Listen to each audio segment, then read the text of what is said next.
Good morning and welcome to SpaceX and Axiom Space's splashdown coverage of AX-4, the fourth crewed mission to the International Space Station by Axiom Space. I'm Jesse Anderson, a senior production engineering manager here at SpaceX in Hawthorne, California. And I'm John Rackham with the Portable Life Support Systems team at Axiom Space based in Houston, Texas. Well, with over 20 days in space, our crew spent just over 18 days aboard the International Space Station. And while on board, they worked over 60 science-related research activities and participated in more than 20 outreach events, all of this totaling more than 288 orbits, covering 7.6 million miles. And now we are here in the final phase of their journey home. So over the next hour, we will follow the return of Commander Peggy Whitson, Shubhanshu Shukla, Sławosz Uznański-Wiśniewski, and Tibor Kapu as they splash down off the coast of California and bring the operational phases of the AX-4 mission to a close. Over the last 22 and a half hours, Dragon has been moving into position for reentry with downhill phasing burns, which are firings of Dragon's Draco thrusters to adjust the spacecraft's orbit in advance of returning to Earth. The spacecraft will use its forward Draco thrusters to perform a deorbit burn, which is expected to last just under 18 minutes and put Dragon on a trajectory to return to Earth. After the deorbit burn completes, Dragon will jettison the trunk. After that, Dragon will close and lock the nose cone in preparation for reentry. And then after re-entry, the drogues will deploy, followed soon after by the 4 main parachutes and then splashdown. And then during re-entry, as Dragon passes back into Earth's atmosphere, we'll have an expected loss of communication, sometimes referred to as LOS, or loss of signal. And this should last approximately 7 minutes. But after we regain communication with Dragon, we'll have a couple minutes before the drogue parachutes that Jesse mentioned earlier deploy. And these are smaller parachutes that are designed to stabilize Dragon and help begin to slow it down. Now, less than a minute after the drogue parachutes deploy, we'll then see the release of the 4 main parachutes. And these are the big orange and white parachutes that further slow down the spacecraft on its return home. So over the course of 3 minutes, the drogues and the mains work together to bring the vehicle's velocity from 350 miles per hour down to just about 15 miles per hour. At which point, Dragon will splash down back on Earth. And when it does, SpaceX knows exactly where Dragon is expected to land, with recovery teams pre-positioned in the area. These teams are trained to quickly make contact with the Dragon spacecraft, secure it, and then hoist it aboard the main recovery vessel. From there, teams will open up the hatch and then help the crew out of Dragon. So coming up next, as we mentioned, is the deorbit burn. This is the last time that the forward Dracos, which are the 4 thrusters located on the top of the vehicle, will ignite. The deorbit burn will place Dragon on a precise trajectory to return to the splashdown zone off the coast of California and last approximately 18 minutes. Yeah, so we have a pretty packed day today, Jesse. Yes. I think other than launch, coming home, crew coming home, it's an incredibly dynamic day. Yes. And that's what we're preparing for today, right? Yeah, exactly. We do have some expected times for each one of these events, but as always, some of the times may move by a few minutes. We do expect the deorbit burn to last about 18 minutes, but it could last as long as 24 minutes if needed for this mission. But as those events happen, we will continue to call them out. Exactly right. And on a dynamic day like today, right, as they say, slow is smooth and smooth is fast. So we're gonna have a lot to cover today. But much like launch day, we're excited about getting crew home, and we're excited to see, as they land, what we're gonna be covering today. Yeah, exactly. We are just about 3 minutes from the expected start of the deorbit burn, and if you look at the bottom middle of your screen, we have a new clock that will be following along with Dragon as it makes its way down to splashdown, so you can follow along with the timelines for today's mission. Which is pretty exciting, because we know this is an overnight mission for us on the Pacific coast, right? So it's going to be a little hard to see visuals sometimes because it'll be dark outside. Yeah. But understanding when crew's coming home is going to be very important also for the crews on the ground that are going to be working to retrieve them, and we'll be covering that a bit more later as well. Exactly. We are expecting splashdown to be approximately 2:31 a.m. Pacific time. And we, again, if you're just now joining us, the deorbit burn is expected to start in a couple of minutes, approximately at 1:37 a.m. Pacific time. That's right. And again, if you've been following along with SpaceX and splashdowns, typically we've splash down off the coast of Florida. Just recently, we have changed this trajectory to splash down off the coast of California, which I'm really excited about because we are expecting to splash down off the coast of Southern California. Yeah. I'm born and raised San Diego, California, so I'm really excited that Southern California gets to be able to see some of these potentially reentry burns of the Dragon spacecraft. I know. I kind of wish we were outside right now to be able to see that ourselves, and sadly we're not. But and what you could see on your screen is mission control here in Hawthorne, California. This is where the Corps, who speaks with the crew the entire mission all the way through splashdown, is in this room along with all the rest of the responsible engineers monitoring this mission. They monitor the mission from the beginning, from launch, from the day of liftoff, all the way to splashdown. Yeah, and similarly in Houston, at Axiom headquarters, we have MCCA. That's Axiom's Certified Mission Control Center. You can see Axiom flight controllers, working in MCCA around the clock, same as what Jesse mentioned for mission control here in Hawthorne. We have 24/7 coverage in all of these control centers, and that's making sure that while crew's up there, we have them supported fully from the start of the mission to the end of the mission. And on a day like today, right, it's a very critical operation. We want to make sure that we're there supporting them as well. So we've got coverage all the way from their return and into landing. Yeah, a little cheesy, but teamwork makes the dream work. Working in tandem with Axiom Space and our SpaceX members here. Exactly right. We've got to do it together, and I love that we can work in tandem in each mission control and bring the crew home safely. Exactly right. And both those control centers, like we said, work throughout the mission together. Right, on launch day, we have SpaceX's Mission Control Center here in Hawthorne working with Axiom's Control Center in Houston, as well as NASA's Control Center in Houston, Johnson Space Center, and Kennedy. So we have all these launch complexes that work together, all these control centers that work together, and that doesn't change throughout the course of the mission. It really does exemplify the teamwork that we have to make missions like Axiom 4 happen, or AX4 happen. And all those flight controllers that we see there, they go through a rigorous amount of training to get to those positions, right? To be able to support crew and to be able to understand what crew's going through so that they know exactly what's going on in that mission in that time frame. Yeah, exactly. And we are still waiting for the deorbit burn or confirmation of the deorbit burn to start.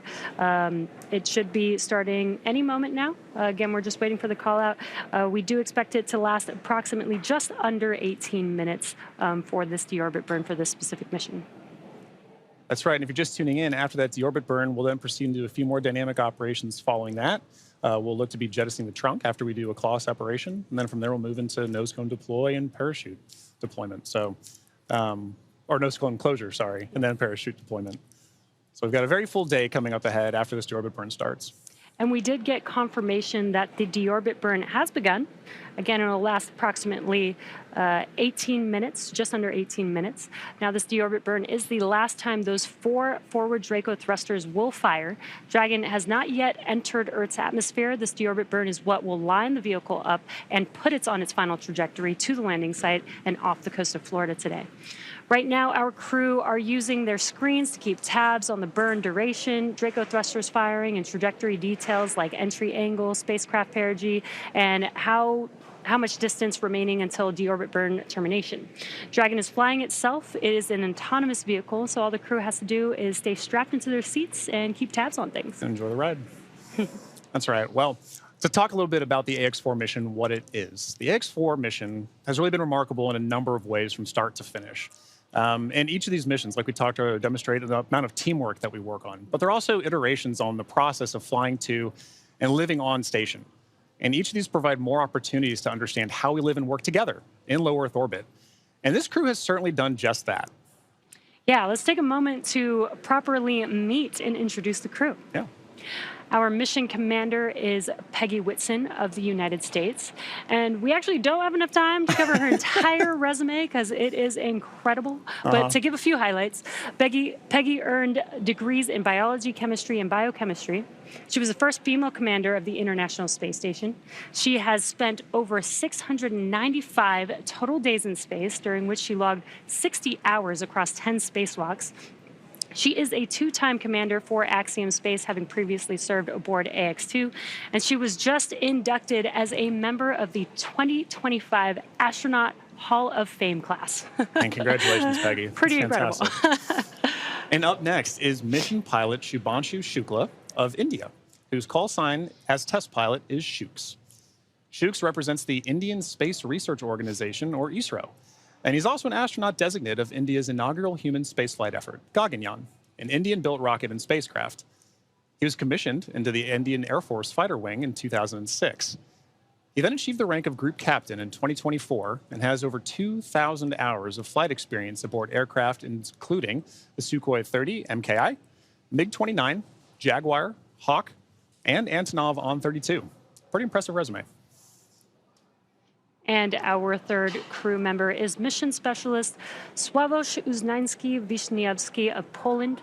He is representing the European Space Agency as a project astronaut coming from the reserve class of 2022, much like Marcus Wand, who served as a mission specialist on AX-3. A scientist by trade, Sławosz has earned his master's degree of science with honors from Łódź University of Technology in 2008, Master of Science from Université de Nantes, and a graduate engineering diploma from Polytech Nantes in the same year.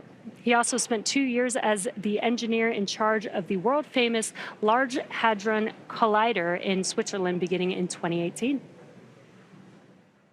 And rounding out this crew, mission specialist Tibor Kapu of Hungary represents the Hungarian to Orbit astronaut program, also known as HUNOR. The program aims to send Hungarian astronauts to the International Space Station for scientific research and technological development, as well as to inspire young people. He graduated from the Budapest University of Technology and Economics, earning a degree in mechanical engineering, followed by a master's degree specializing in polymer technologies. In 2023, Tibor emerged as one of 4 Hungarians selected from a pool of 247 candidates for the HUNOR astronaut program.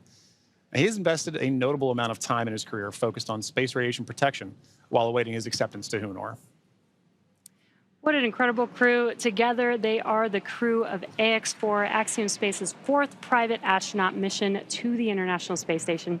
This mission represents the return of spaceflight for 3 nations, but it also highlights the growing opportunities for nations and entities around the world to conduct meaningful work in low Earth orbit.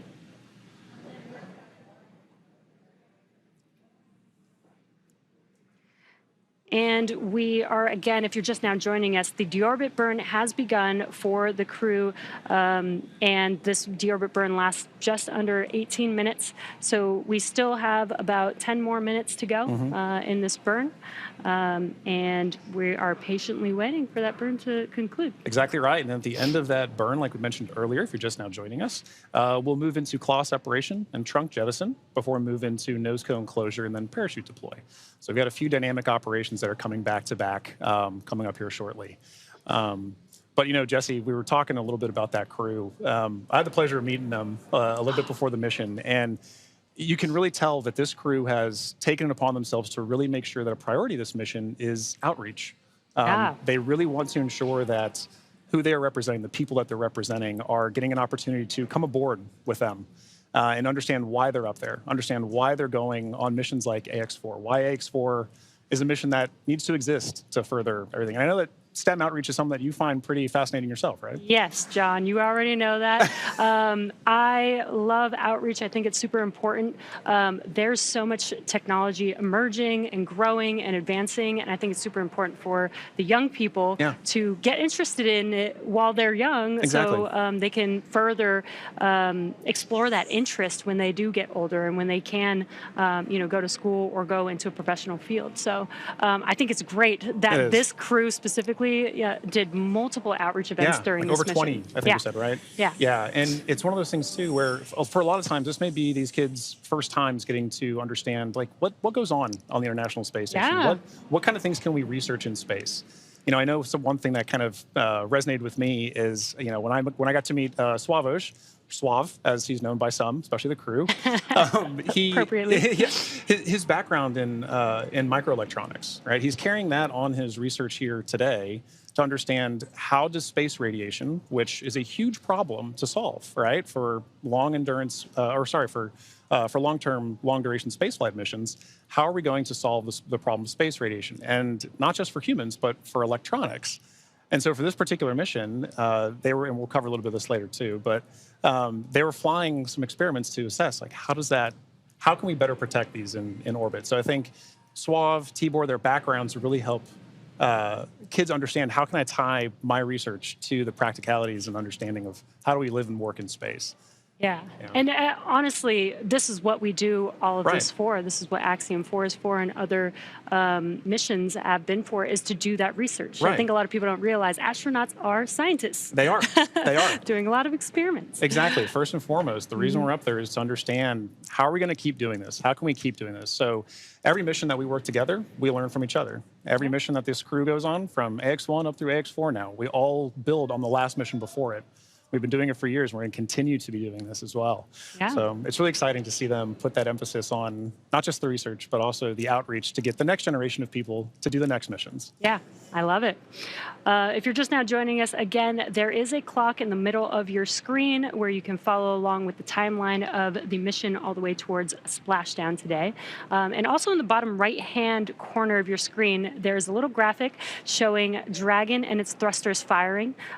So while we are not showing some live views at this moment, you can kind of see which thrusters are firing, and there's a lot going on. So Dragon is very active right now, but love this new graphic that we have. Really cool to be able to kind of see. You might not be able to always see it live, and when we do see it live, I love you can actually see the little bursts of thrust. But in case we don't have any live views, you guys can follow along with that graphic in the bottom right corner. And speaking of live views, excellent timing. Inside of Dragon, with our commander and pilot there. That is at the front of your screen is Commander Peggy Whitson. And if you're looking right past Peggy Whitson as well, you can see our pilot Shubhanshu Shukla interacting with Dragon's controls there right now. But as you mentioned, Jesse, Dragon is a fully autonomous vehicle on this way home. So kind of tying back to one of the things you mentioned earlier, being able to see the thrusters firing like that really highlights a good point. When we don't have direct camera feeds like what we just saw, we still get vehicle insight. We still get spacecraft insight. When we talked earlier about what the mission control centers are for, that allows us to get telemetry to that vehicle for ground crews to understand what is the vehicle doing, and allows us to share it with everybody here to get insight to the mission. Yeah. Very cool. And it is, I love these live views. Yeah. But it's really hard to believe that it's been 5 years since Dragon radically changed how humanity gets to space. After the space shuttle program ended in 2011, NASA astronauts primarily used the Russian Soyuz spacecraft to travel to and from the International Space Station. From 2011 to 2020, the Soyuz was the only human-capable launch vehicle available, and in December of 2010, Dragon became the first commercially built and operated spacecraft to be recovered successfully from orbit. And that mission, known as COTS-1, was the first demonstration flight for NASA's Commercial Orbital Transportation Services, or COTS program. And the purpose of COTS was to develop and demonstrate commercial sources for cargo resupply of the International Space Station. Now, fun fact, the Dragon that flew on this historic mission is currently actually hanging behind John and I in front of SpaceX Mission Control Hawthorne. And just 10 years later, in May of 2020, Demo 2 launched astronauts from U.S. soil for the first time in nearly a decade. Demo 2 was Dragon's first human spaceflight mission. The spacecraft, named Endeavour, carried NASA astronauts Doug Hurley and Bob Behnken to the International Space Station in the first orbital human spaceflight launch from the United States since the final space shuttle mission in 2011, and the first ever operated by a commercial provider. And I remember that day very well. Yeah. One of the most exciting missions, probably my favorite mission of all time, really. Yeah, and another fun fact about Endeavour, too, that was the first mission for AX1. Oh, that was the Dragon they flew on AX1. Exactly.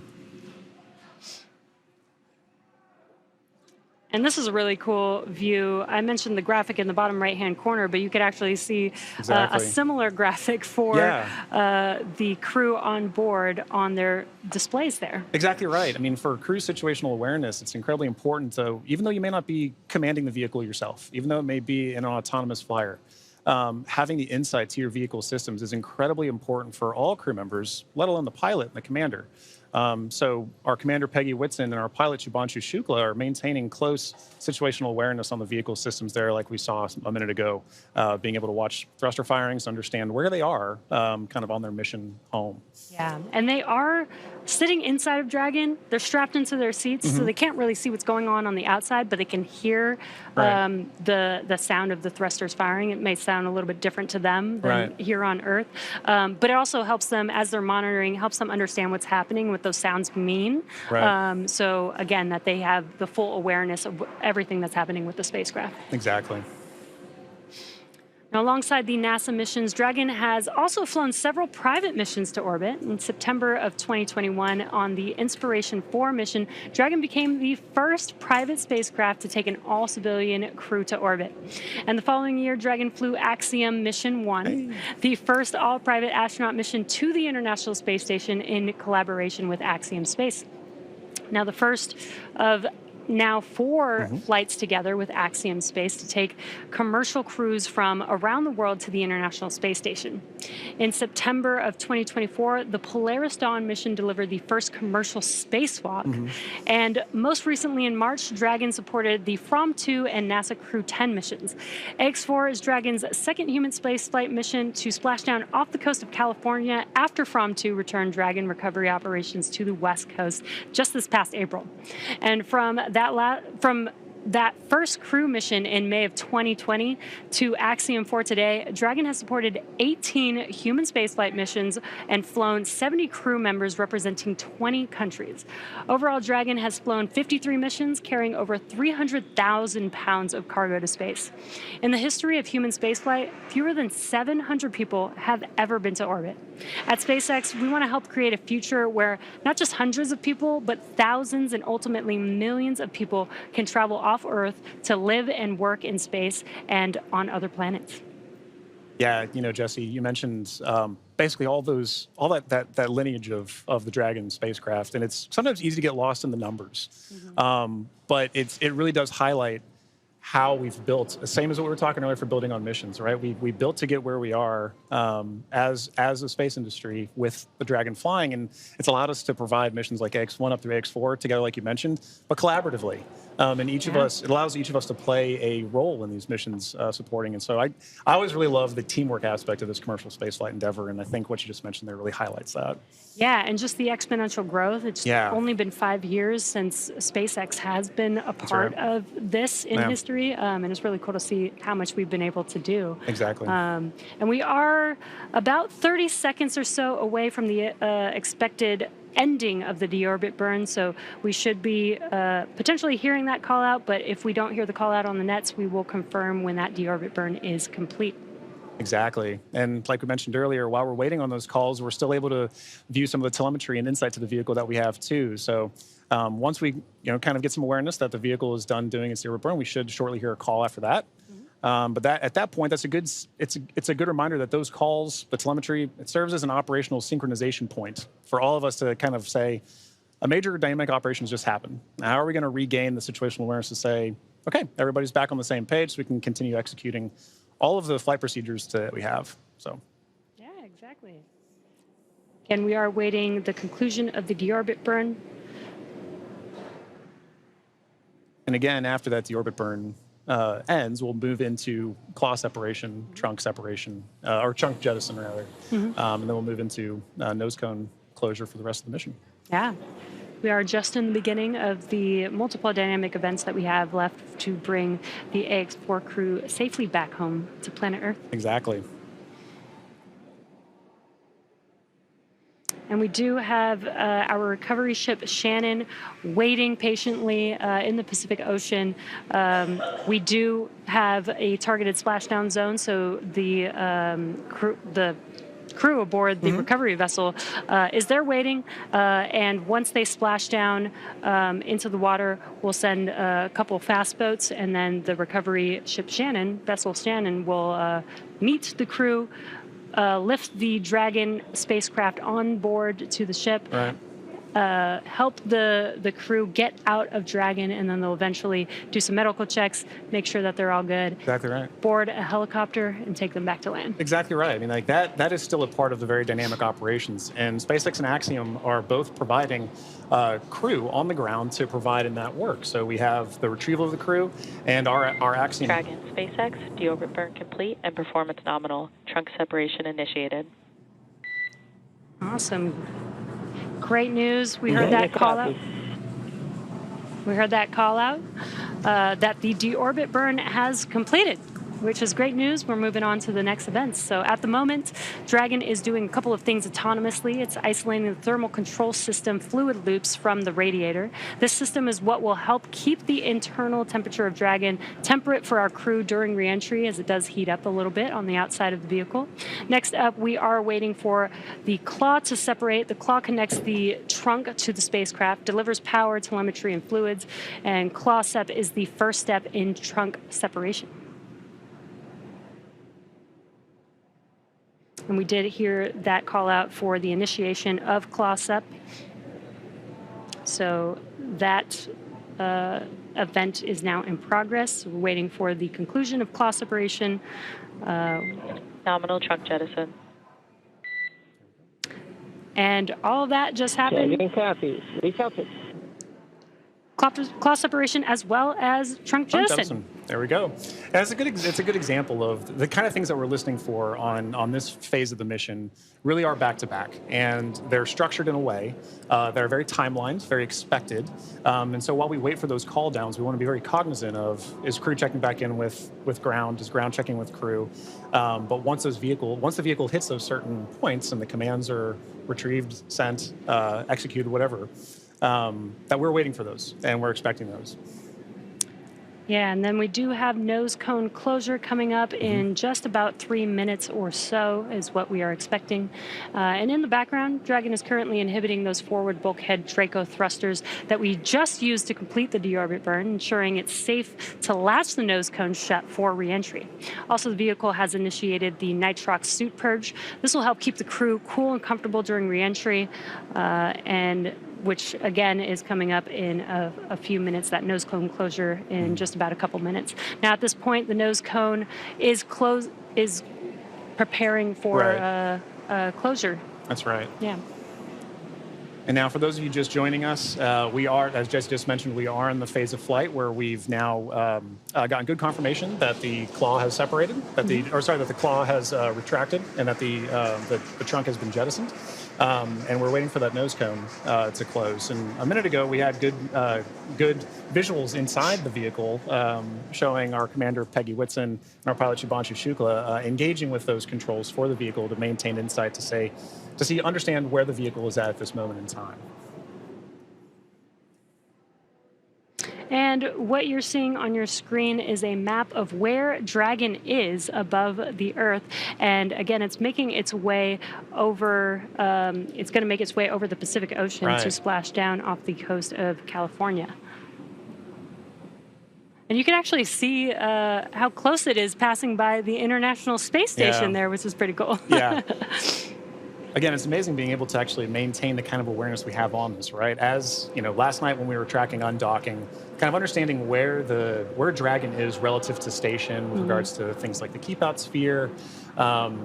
It can be easy on a day like splashdown when we're not talking about from undocking from the space station, to still be able to maintain awareness of where we are relative to it. I think in our orbit is fascinating.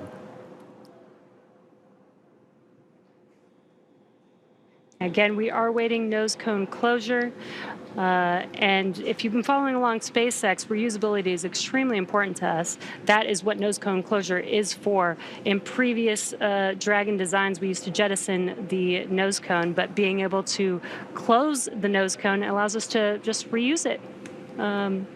We actually don't necessarily need it on the reentry, but it does protect the forward of the Dragon spacecraft during ascent, during launch, basically. That's right. Yeah, and being able to reuse that, I think, is an incredibly important aspect of what we're trying to do as we advance these missions, right? You take every mission and you learn from it, and you say, what can I do next with it?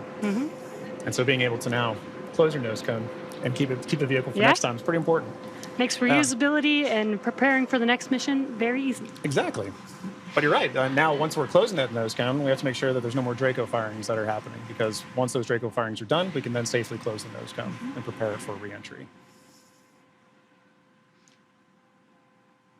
Again, we are waiting for nose cone closure, and it is expected to be fully closed any moment now, so we are just waiting for that confirmation.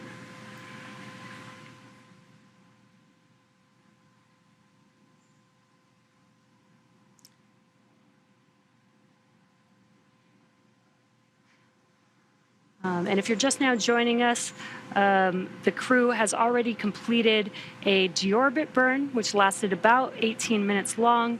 We had claw separation and jettison of the trunk, and nose cone closure is now in progress. Again, we're waiting for that nose cone to fully close, and then we'll begin to reorient the vehicle as it's lining up with its landing zone and prepare for re-entry through the Earth's atmosphere. That's right. And that landing zone for today is in the Pacific Ocean. In previous Axiom missions, we've gone to the Atlantic. But for this mission, we'll be splashing off the coast of Southern California. And at that point, once crew has landed has splashed down, rather, sorry, we'll be dispatching crews out to the crew to retrieve them, pull them aboard Shannon, our SpaceX's retrieval vessel. And at that time, ground crews will also be assessing crew, making sure they're okay, and Axiom Space personnel will also be providing support to the crew as we pull them back on board. Yeah, and what you saw on that graphic is we do have a few different splashdown zones. Today, we are expected to splash down off the coast of San Diego today.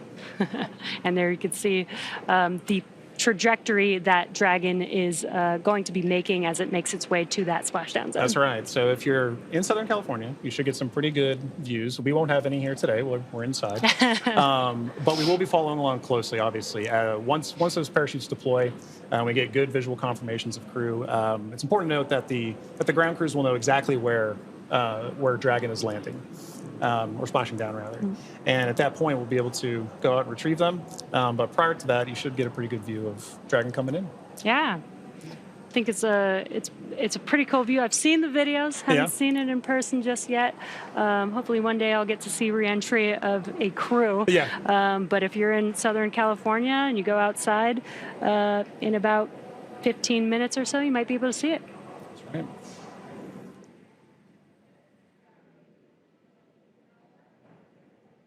Now, we do expect that the nose cone is fully closed at this point, but just waiting for confirmation of that closure. Exactly.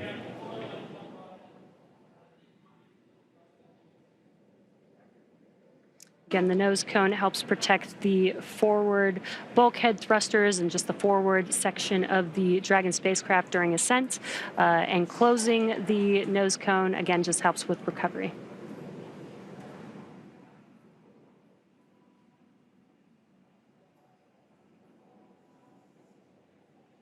So far, we've had a pretty smooth return home. Yeah. The crew undocked from the International Space Station yesterday at 4:15 a.m. Pacific time. They spent 22 and a half hours coasting, doing a few more orbits in space before they come back down to planet Earth.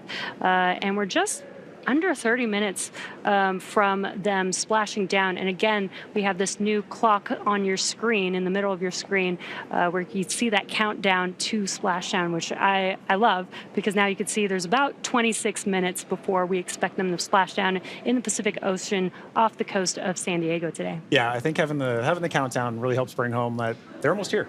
It is time for the AX4 mission to come to a close, but this is just the dynamic phase of the missions that's coming to a close. There's so Dragon, SpaceX, nose cone secured for entry. Dragon copy, nose cone secured. And great call out there. Yep. The nose cone is now fully closed, ready Excellent for reentry. confirmation. And what you're seeing on your screen is the core, the crew operations and resources engineer. That's who was talking with the AX4 crew just now. right. Now, once it's time for our crew to splash down back on planet Earth, they'll be heading to one of several targeted sites supported by SpaceX. Until recently, Dragon recoveries primarily occurred off the coast of Florida. This year, SpaceX moved Dragon recovery operations off the coast of California to allow Dragon to complete its deorbit before safely jettisoning the trunk over the Pacific Ocean. AX-4 will be SpaceX's second crew mission to splash down in one of the new locations. From-2 was the first in April earlier this year. The new splashdown locations are near Los Angeles, Oceanside, and San Diego. And spreading the supported sites across multiple locations helps to maximize the return opportunities for this mission and future crews, lowering the chance that we'll have to wave off due to bad weather. So our fully equipped recovery vessel Shannon is stationed in Long Beach, California, and is currently standing by to support splashdown today. That's right. And like you said earlier, we'll be expecting to have that splashdown right off the coast of San Diego, as you can see on your graphic there. So we take into account many different variables, including what landing sites have favorable weather. And SpaceX teams have selected the primary landing site, as we just mentioned, as San Diego. Now, there are a number of weather-related items that play into splashdown and recovery operations. Some of the more obvious factors that impact operations are rain or chance of lightning in the recovery zone, both for the safety of the crew inside, obviously, but also for the recovery teams, as we've discussed, on the water. So we're looking for wind speeds that are less than 15 feet per second, or about 10 miles per hour, and relatively calm seas so that we can safely execute recovery operations. And these recovery operations include a lot, right? It's landing a helicopter on the recovery ship to fly our crew back to shore, but it's also pulling the Dragon spacecraft into Shannon, the recovery vehicle. Yeah, and as we've been mentioning, there are a number of variables and criteria that come into play, and they all help ensure safety of both the crew and the recovery teams. But weather conditions today are looking great in Southern California near San Diego, and for these operations, SpaceX closely coordinates with the United States Coast Guard to establish a safety zone to ensure public safety and for the safety of those involved in the recovery operations, as well as the crew on board the returning spacecraft. Now, multiple notices are issued to the mariners in advance and during recovery operations, and Coast Guard patrol boats are deployed to discourage boaters from entering the splashdown zones. And that's right. We really want to stress to the public the need to respect this safety zone. Recovering a spacecraft from the water is a hazardous operation, as you can imagine. And any other boats interfering in the area not only increases the risk to the astronauts in the spacecraft, as well as the teams working to recover them from the water, but also to those themselves who would be going out to see it. So for the safety of the crew, as well as your own safety, we recommend you sit back from home, watch and follow along the action from your TV, as the teams who have trained extensively do this. For final entry briefing, report when ready to copy.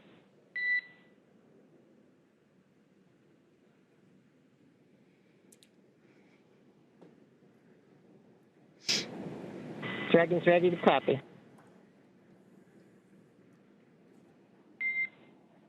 Dragon, I have no deltas to the previously briefed times. The vehicle is healthy, weather is still looking good, and recovery forces are on site.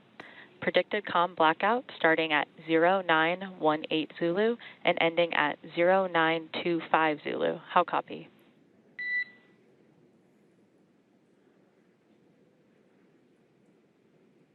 No deltas to the timeline. Everything's healthy and weather looks good. 0918 to 0925 for the COM blackout. That's a good readback, Dragon. And with that, I'll be looking for you to verify that tablets are secure, visors are down, and restraints are tightened no later than 150 kilometers. Dragon copy. Welcome.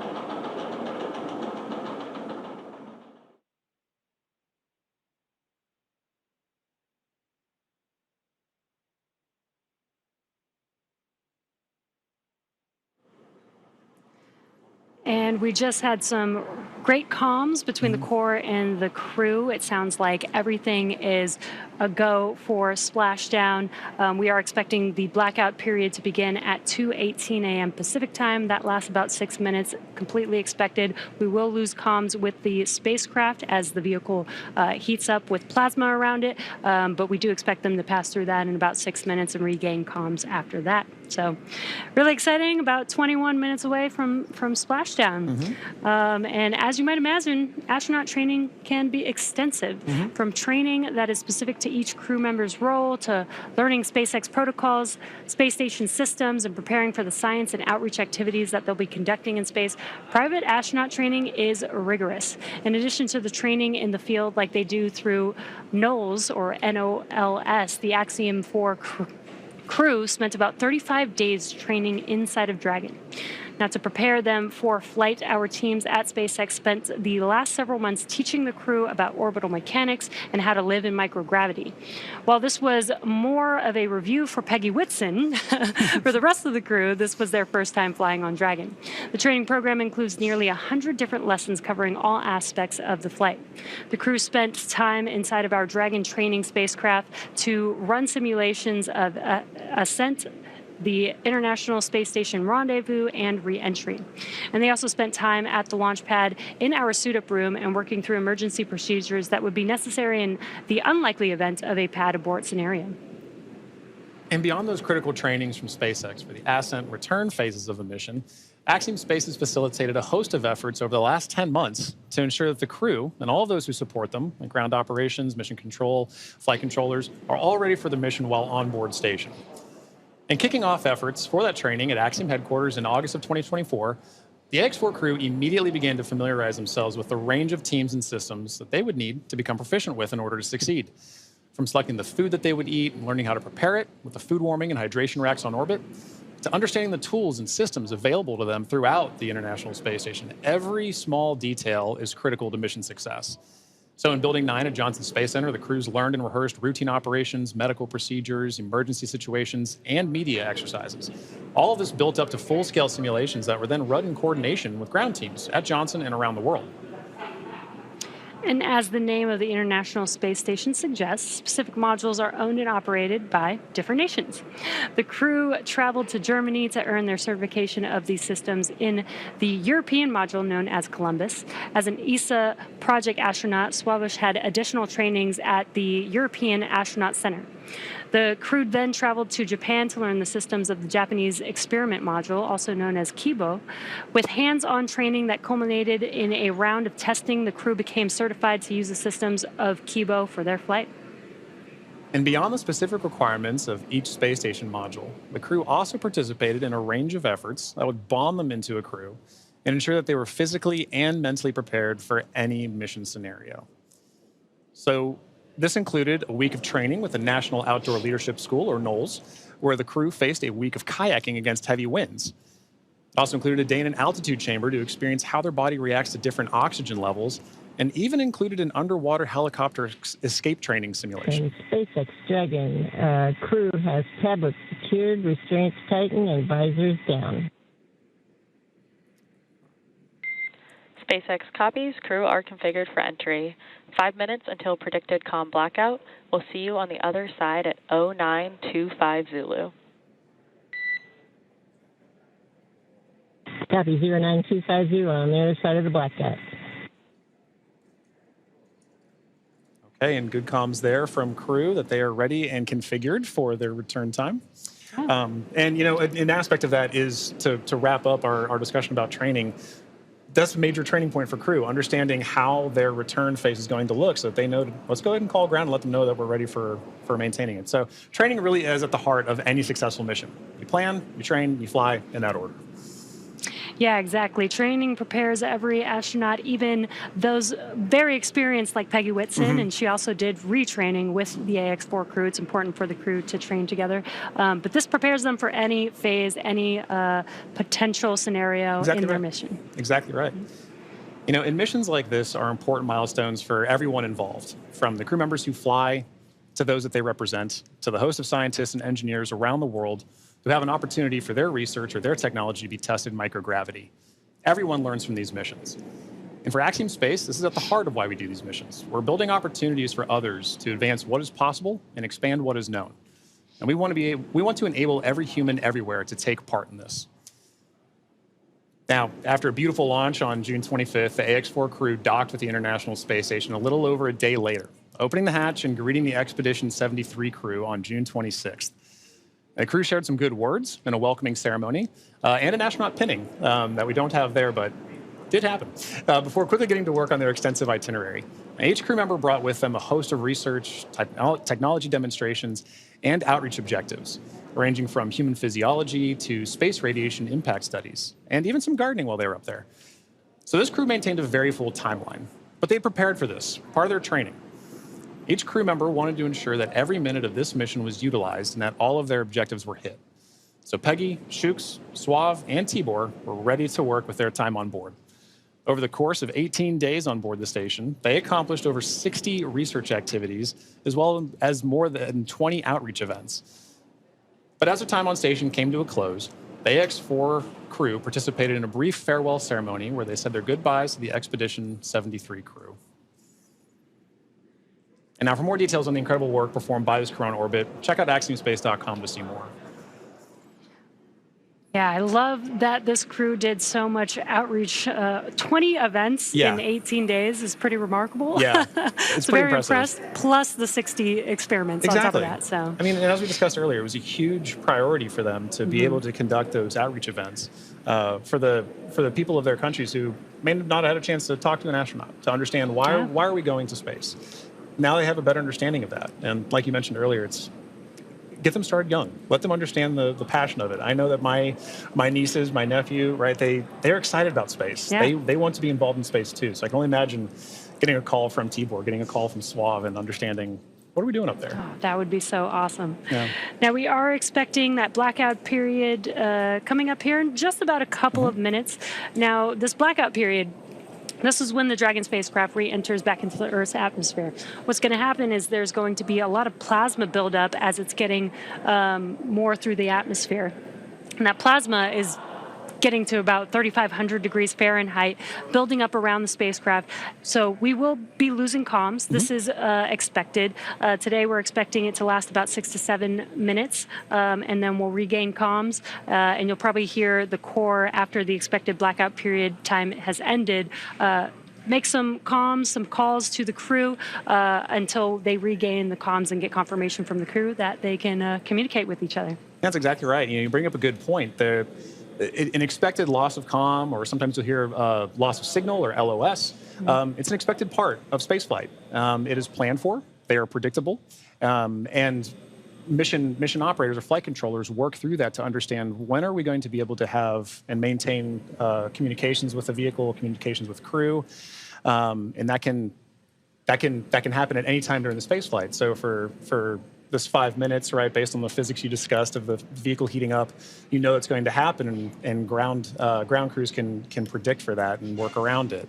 But it's a good reminder that we're waiting for those verbal cues, not just visual cues that we'll get. We've been able to see some visual cues today of crew in their suits, but also be looking for visual cues later, right? Good parachute deploy. We're also listening though for good verbal cues. So we heard a minute ago, Commander Peggy Whitson was calling down saying that crew is in a good configuration for us to go into this period of no comms. Yeah, and we do expect that blackout period has probably begun at this point. That's and right. Speaking of visual cues, I've had the opportunity to talk to some of the astronauts that have flown on our Dragon spacecraft, and they've said it's kind of one of the most spectacular sights they've seen. Really? With different, they said it looks like sparks outside of the window, but with multiple different colors, multiple different looks of what that plasma heating up around the vehicle looks like. So they should be experiencing that right now. The AX-4 crew is still inside of the Dragon spacecraft.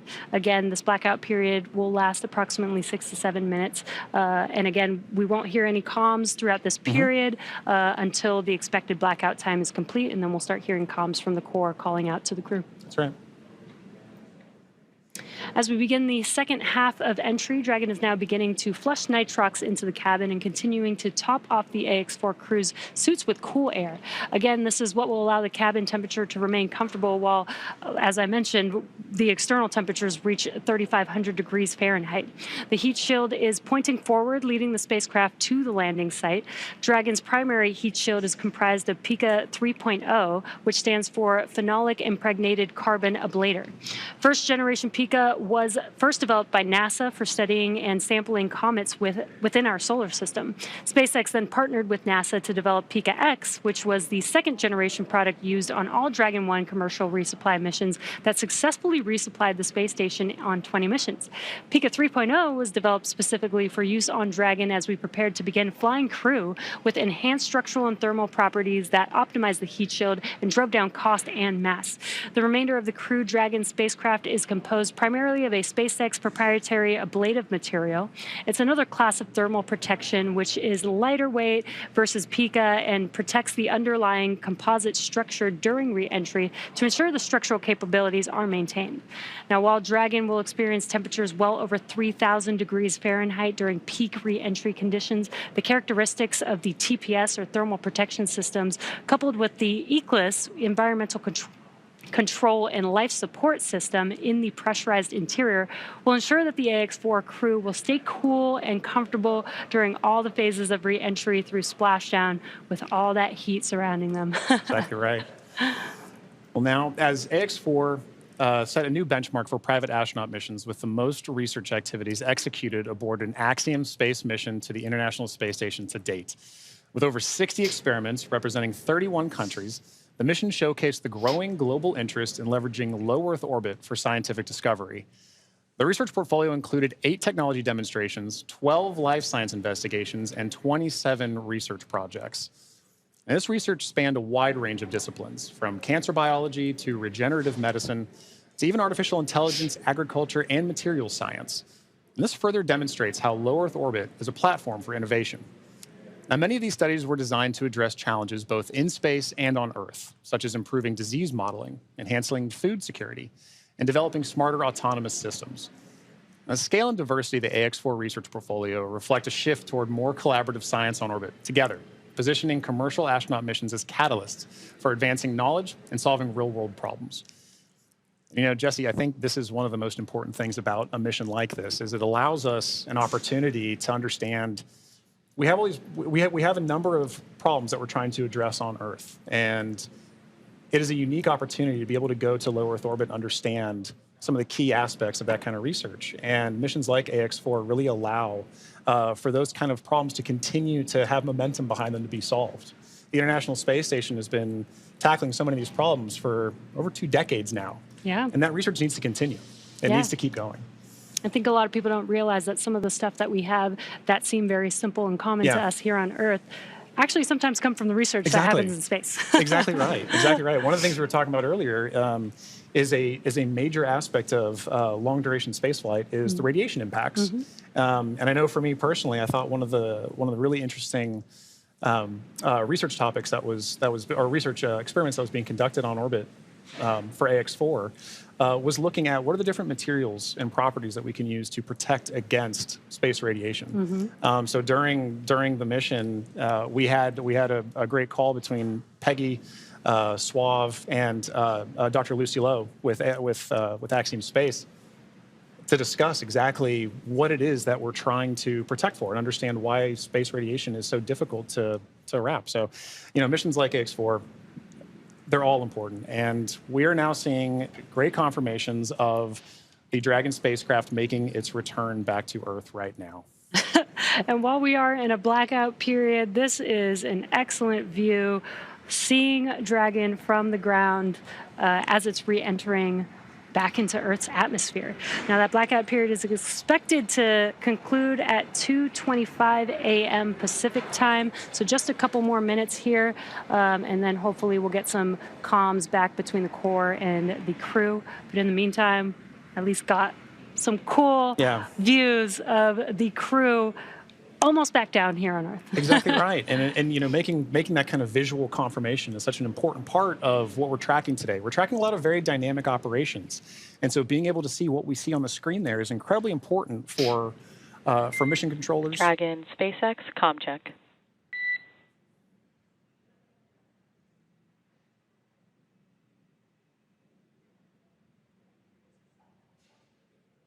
Again, we may not hear the crew until they do get those comms back, that acquisition of signal. Dragon SpaceX comm check.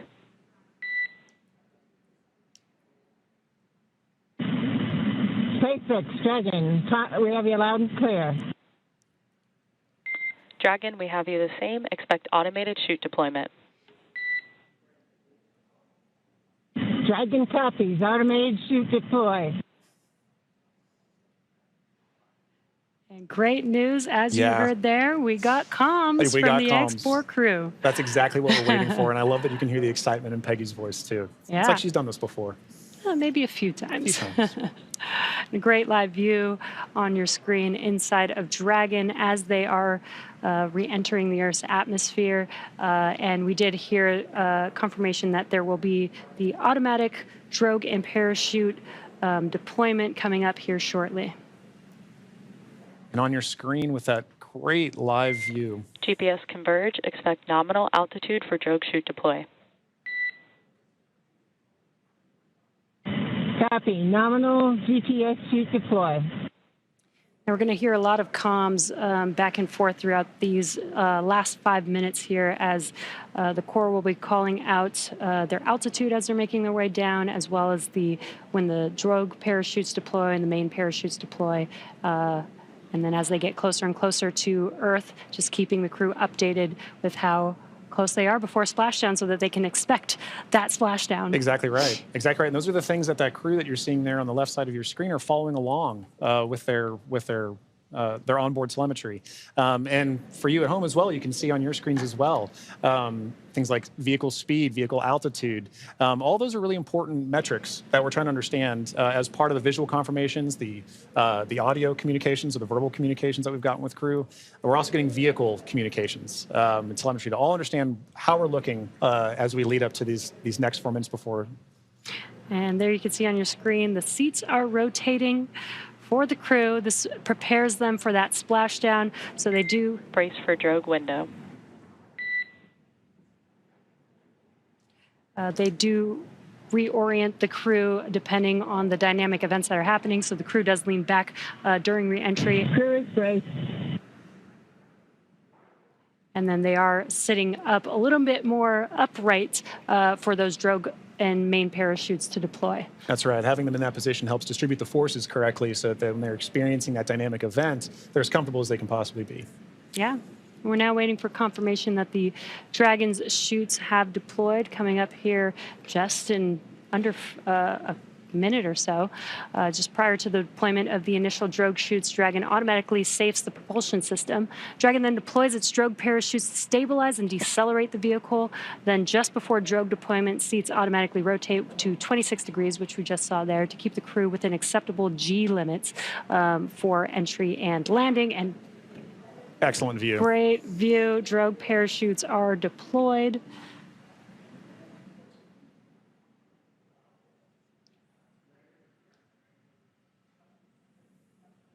View looking forward. Drogue descent rate nominal. Descent rate nominal. Copy. Again, we're going to hear a lot of comms throughout this next 3 minutes here. This is looking forward on the Dragon spacecraft up at the chutes. Those drogue parachutes are fully deployed now, so we do expect those main parachutes to deploy here shortly.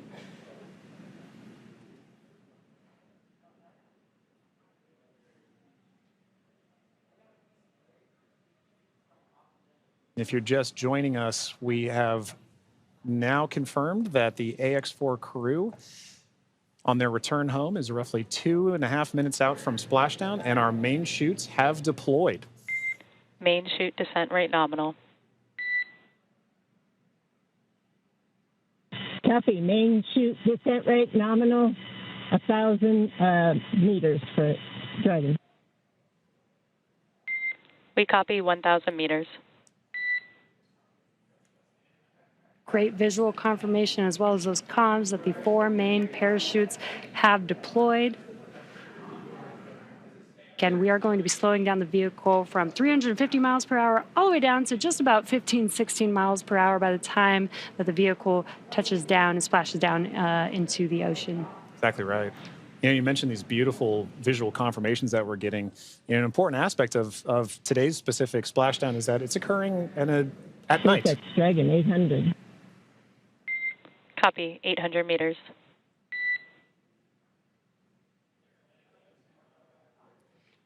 Commander Peggy Whitson confirming the spacecraft's altitude as it's making its descent into the Pacific Ocean just off the coast of San Diego in Southern California. Yes, love that it's coming off the coast of my hometown. 600 meters. 600 meters. And at 600 meters, we're just under a minute before that expected splashdown. The landing in water is a lot simpler and more reliable. Provides a little bit of margin against unlikely parachute issues. We did have to learn how to make Dragon waterproof as we are splashing down into the ocean. But SpaceX copies 400 meters. Reminder to brace for splashdown.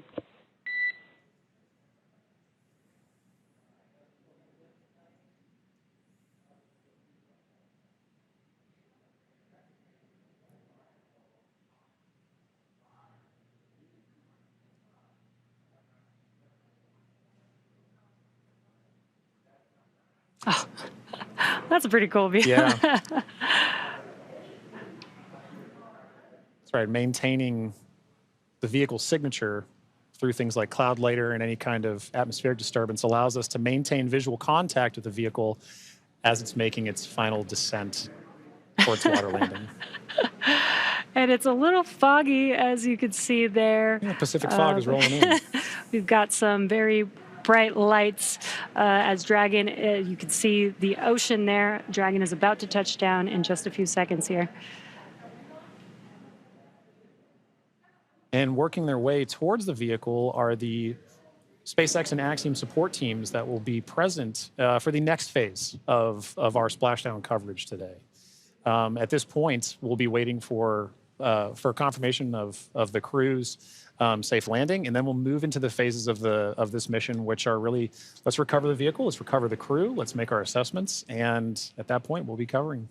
And we have splashdown of the AX-4 crew back on planet Earth. Welcome home.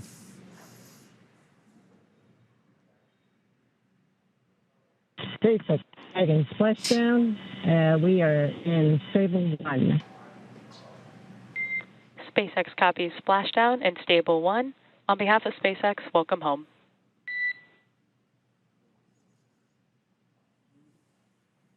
And thanks for the great ride and the safe trip, and Grace is happy to be back. We are happy to have you back home safely as well.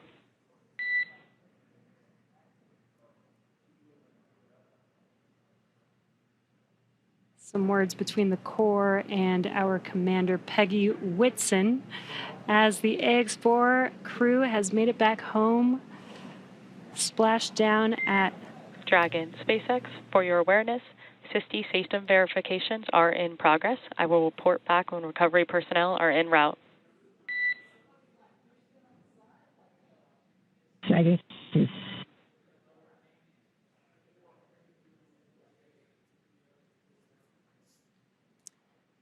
Yeah, so now you can see a couple fast boats are going to be approaching the Dragon spacecraft.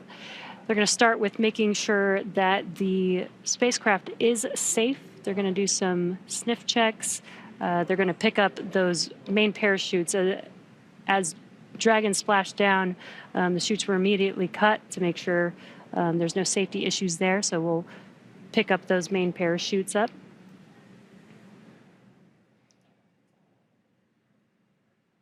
Once the crew deems that the spacecraft is safe, then our recovery vessel, Shannon, can begin to approach and begin the recovery process. So we are now eagerly waiting on recovery of our Dragon spacecraft with the AX-4 crew. Dragon has already autonomously completed several steps to save itself following splashdown. So for those of you just joining us, the return of AX-4 has gone smoothly so far, and we just got great confirmation that crew has splashed down. So Dragon successfully re-entered the Earth's atmosphere, followed by deployment of its parachutes to slow the spacecraft down to a gentle 15 miles per hour. And at that point, they successfully splashed down in the Pacific Ocean at 2:31 a.m. Pacific time, off the coast of Southern California. So at this point, like you mentioned, Jesse, we are just waiting for Dragon's recovery of that from Shannon. Yeah, upon detection of landing, Dragon automatically releases the main parachutes to prevent wind from pulling the spacecraft.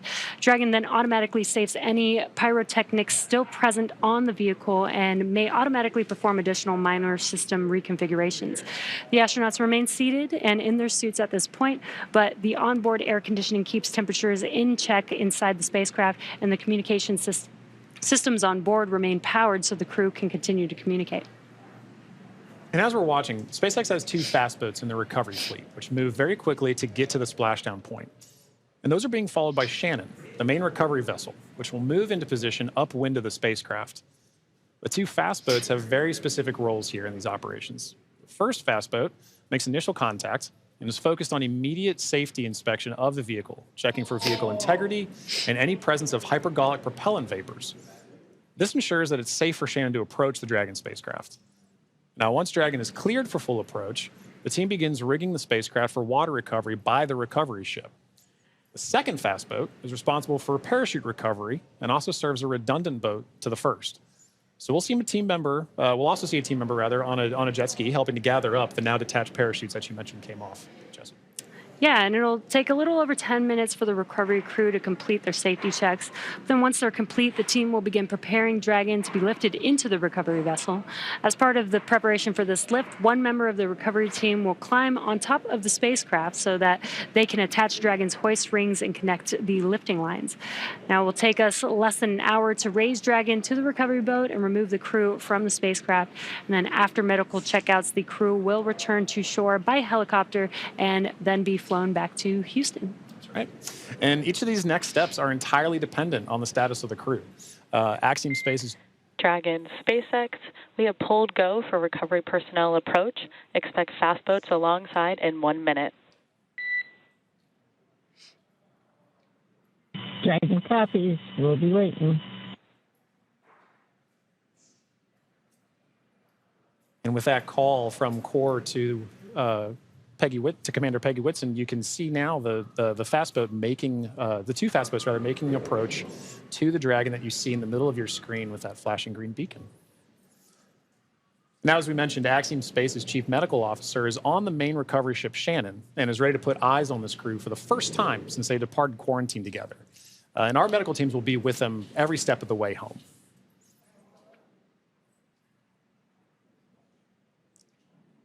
It is nighttime, so we do have this infrared camera to help us see a little bit more clearly. That's the Dragon spacecraft in the middle of your screen there.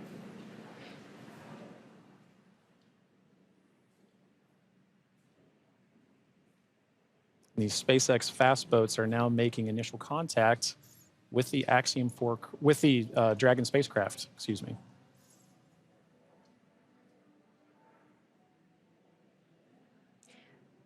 You can also see the red and green lights on Dragon, just similar to starboard and port on a ship. We have that for nights like this where it's a little bit harder to see the orientation of the vehicle, so those red and green lights help us understand which side of the vehicle and orientation that we are approaching.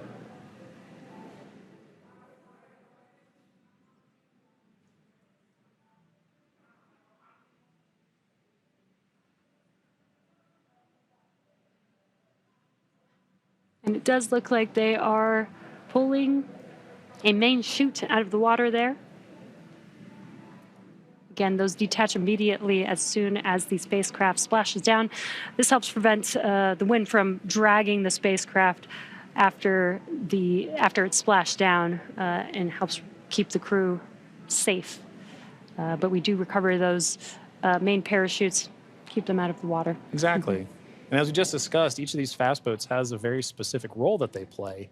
That is all part of, again, the ground operations that support the retrieval and recovery of the spacecraft, as well as the X4 crew. So all of these are part of the ground training that's required in order to pull off those operations safely and successfully. So even though we're having, splashdown at night, right, we're able to ensure that we're executing smoothly, but executing successfully.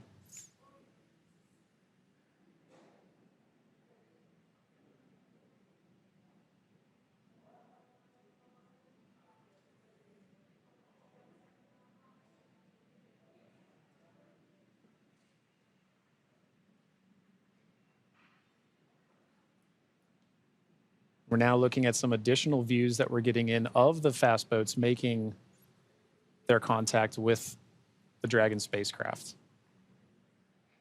And we should be seeing a crew member actually climb on board the spacecraft, Yep.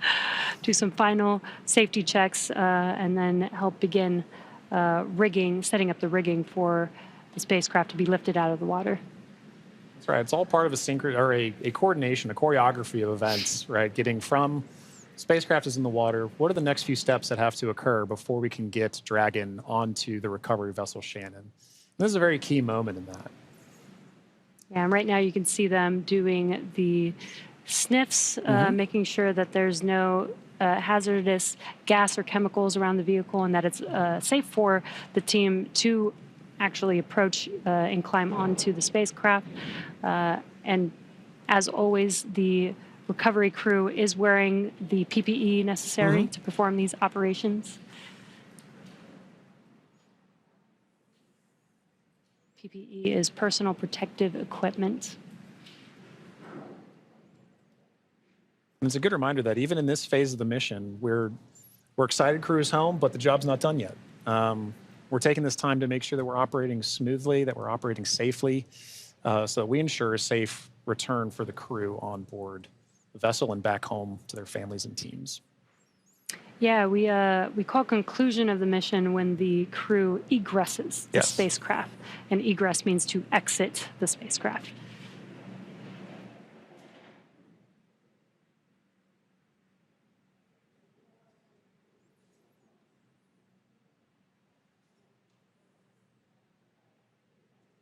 Got some calm waters there, which is great. Yes, exactly what we're Southern looking for. California, southern Pacific Ocean, as we splash down off the coast of San Diego today.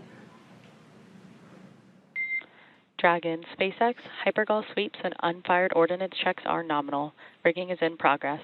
Approximately 5 minutes until capsule lift. We have SpaceX flight surgeon standing by. Please confirm crew are ready for post-splashdown PMC. Dragon, copy go, and we are ready for post-PMC. Copy that, Dragon. The next call you hear will be from flight surgeon on Dragon to ground privatized.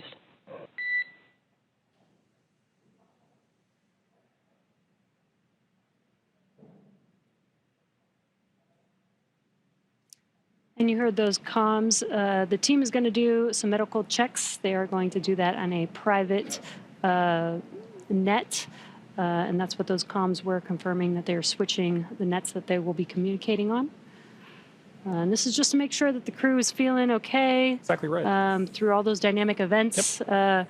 While for us watching Dragon re-enter the Earth's atmosphere from afar, there's a lot going on in that spacecraft there with the crew. So just making sure that the crew is feeling good and checking in with how they're doing. Exactly. It's an important touch point for kind of reaching a key milestone on the return trip home. As just mentioned, it's a very dynamic phase of flight. In those private medical conferences or PMCs with a SpaceX flight surgeon, really allow ground teams to be able to make an initial assessment of crew while the team is also, the ground teams outside are continuing to work that rigging. They mentioned it would take about 25 minutes for crew to rig and then hoist the Dragon spacecraft into the recovery vessel. So while those operations are happening, crew will also be talking with ground medical personnel just to get an understanding of, hey, how's everybody doing? How are you looking forward to it? Yeah.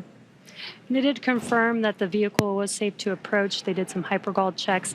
And they also checked the thrusters that did not fire to make sure that there are no leaks from those thrusters. We do have Super Dracos on the vehicle in case of an abort emergency during ascent. We did not need those thrusters on this mission. And again, they are only used for the ascent portion, but we do want to make sure that throughout the mission, as the Dragon spacecraft was docked to the International Space Station for 18 days, that everything is still good and safe, again, to complete these final recovery operations.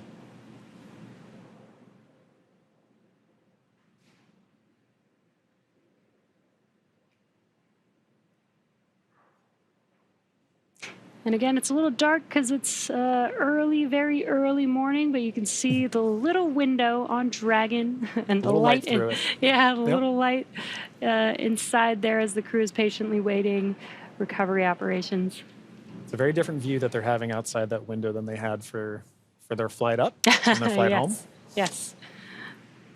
But all the same, I'm sure that they're also glad to say, hey, we're home. If you're just joining us from home, you are seeing live views of the Dragon spacecraft that has returned home from the Axiom 4 mission. After launching on June 25th, the Axiom 4 mission... Dragon, SpaceX, Dragon to ground is now unprivatized. Com check. We have you loud and clear on Dragon ground. Copy, Dragon. We have you the same.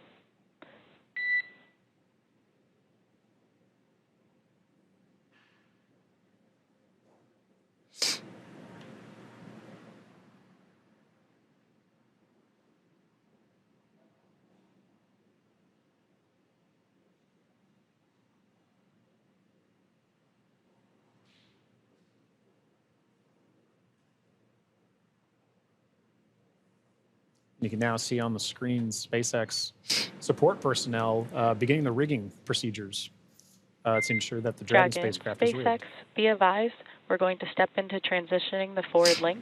COM will be unavailable for approximately 5 minutes. Rigging continues nominally. Dragon copies, 5 minutes. LOS.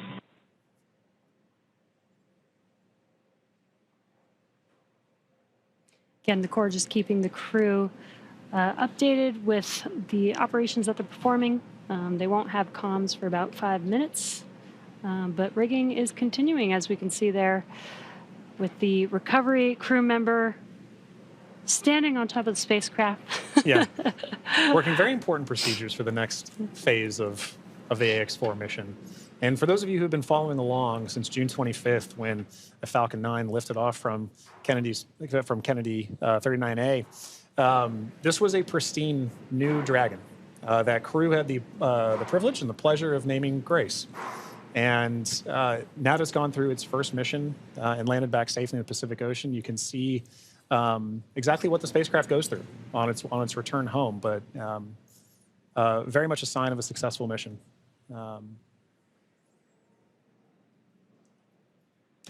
Yeah, I love the tradition that the first crew that flies in the spacecraft get to name the spacecraft. And Peggy Whitson had some great words on why they named the spacecraft Grace, which I think is amazing. And we've got a great fleet of Dragon spacecraft. And speaking of Commander Peggy Whitson, she's actually our third frequent flyer. Yeah. Our first frequent flyer was Michael Lopez Alegria from Axiom Space. Yep. Second being Jared Isaacman when he flew on the Polaris Dawn mission. And now Peggy Whitson flying for a second time on a Dragon spacecraft. At SpaceX, we're trying to make these vehicles reusable, just like aircraft when you fly and fly over again multiple times a day. And we're getting closer and closer to that with the same crew members flying again, which is awesome. And it's important to note, right, that kind of mission-to-mission lineage, right, allows crew members like Peggy Whitson, like Michael Lopez Alegria, to better help inform the next crews that are coming with them, right? The more familiarity that you get with the vehicle, the better equipped you are on your mission. And I, as a personal Peggy super fan, I cannot imagine a more fitting astronaut to be able to give a name to a new vehicle. I love the messaging behind why they chose to name it Grace. And to your point, Jesse, about the frequent flyers, I loved that during launch we could see I don't know if it's a new tradition potentially, but we got to see some boarding passes that SpaceX provided to the AX-4 crew, and because of her frequent flyer status, Peggy Whitson got a gold boarding pass, and I absolutely adore that she was able to have that distinction. Yes, just add it to her resume. Yeah, you can add it to the resume. SpaceX frequent flyer.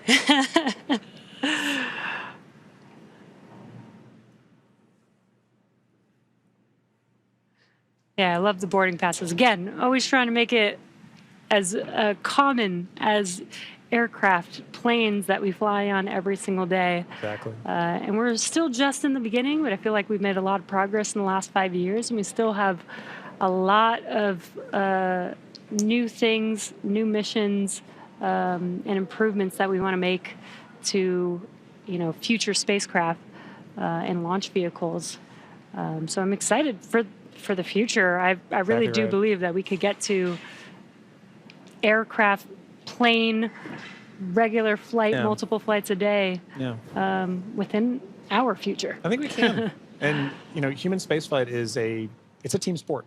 And it is something that you are always learning from. No matter how commonplace any of these missions get, right?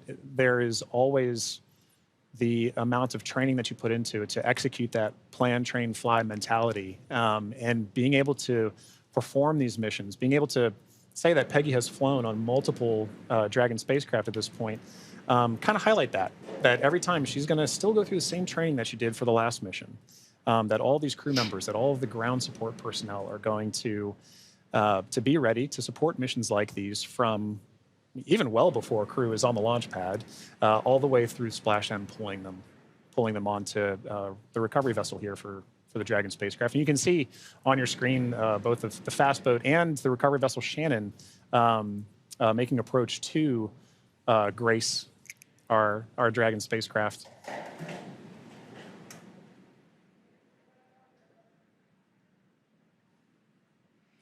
There you could see what we call the Dragon nest. When the spacecraft is lifted up out of the water, it's going to seat into that ring that you see there at the end of the recovery vessel there. And once the spacecraft is nestled into the nest, it'll translate to a deck that meets the height of where the hatch on the Dragon spacecraft is. That'll enable the crew to egress or exit the spacecraft easily onto a platform in the recovery vessel.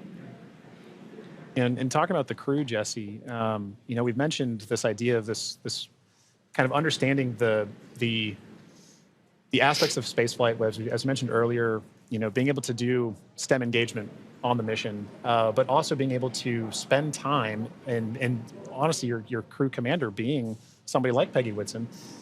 For Shooks and Swav and Tibor to be able to take that knowledge back to their respective space agencies and to their countries is a huge step forward for what you just mentioned earlier about making sure that human spaceflight as a team sport continues for everybody to understand what's going on, because now Shooks and Swav and Tibor have a very important distinction, and they now have a very unique perspective on what it takes for a human spaceflight mission to occur. as first time astronauts, they're going to take back all that knowledge from their time on the International Space Station and be able to make huge impacts with their space agencies and their countries. Yeah, I'm sure they learned a lot from Peggy Whitson, but also the other crew members that are currently on board the International Space Station. They got to interact with so many different people with diverse skills. Exactly. And 18 days is quite a long time in space. It is. So it's a good amount of time. I believe this is the longest duration for an Axiom space mission so far. That's right. We heard a lot of those kind of sentiments shared between the AX-4 crew and the Expedition 73 crew currently on the International Space Station during their farewell ceremony, during their undocking last night. It really kind of underscored the aspect of once you're up there, once that hatch is open, it's all one team. Mm-hmm. It is. Like we keep saying it's a team sport, but once they were in there integrating with the Expedition 73 crew, that AX-4 crew was learning so much more. And it was highlighted in everything that they were able to execute, right? We mentioned earlier over 60 research projects, over 20 STEM engagements, outreach events. Over 18 days, that's an incredible amount of time packed into their timeline, just coupled with sleeping, sleeping and being there, and also, but also like the aspects that they're not timeline, but engaging with the crew, sharing cultural touch points, understanding each other, getting to learn each other. And they did have the benefit of getting to meet this Expedition 73 crew before their flight. So by the time they were opening that hatch, they kind of knew each other. And I think it's an incredible aspect of this mission for sure. That's so awesome. Yeah. I wonder what their comms were. I'll meet you in space. Exactly right. I wish I had the ability to say that. That'd be so cool. One day when we're all able to fly in space. All right, sounds good. I'll see you in space then. See you in space, John. Looks like we're getting closer. They are pulling the spacecraft towards the recovery vessel. Looks like we're rigged up, and you can see the hydraulic lift moving forward and down. And then it will begin to lift the spacecraft out of the water and again into that Dragon nest that you see there on the recovery vessel.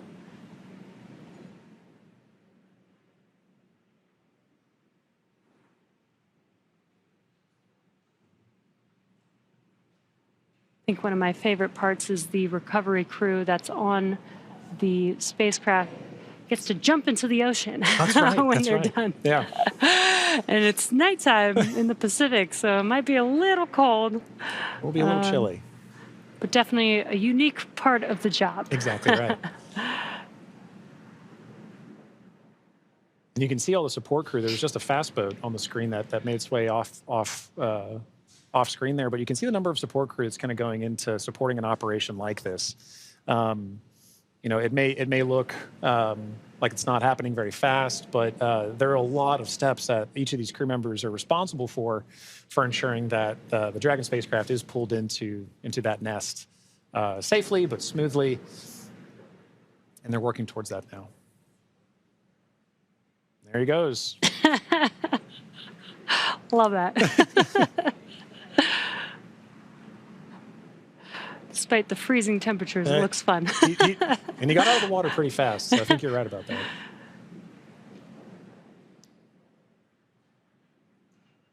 All right. Looks like lift is about to begin.